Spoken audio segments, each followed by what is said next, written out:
This question is about the idea of how to join two independent clauses. Two independent clauses can be joined together with a semicolon. John jumped, he fell. Once again, these are clauses because they have a subject and a verb. John jumped, he fell. So you can use a semicolon or a comma fanboys. John jumped, comma, and he fell. Now, we do have a first independent clause here. The museum was founded in 1931 with the goal of showcasing the culture and history of the Mohegan tribe. Then we have a second independent clause. It is the oldest native-owned and operated museum in the country.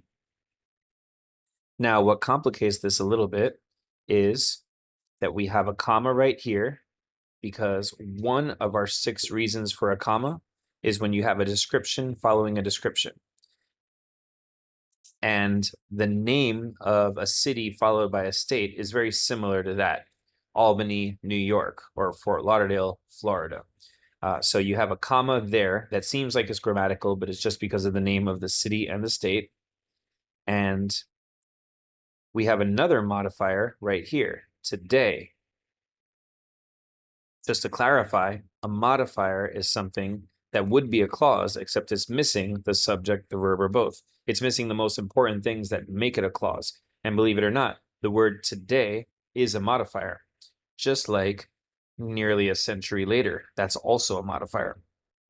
So in addition to our 2 independent clauses in blue and in green, we have a couple of comma situations. We have the naming of a city and state that always gets a comma. And we have the modifier today and the modifier nearly a century later. Nevertheless, we're supposed to ignore modifiers in terms of our overall grammar. So to have comma and in between the 2 independent clauses is absolutely perfect. And the answer is A.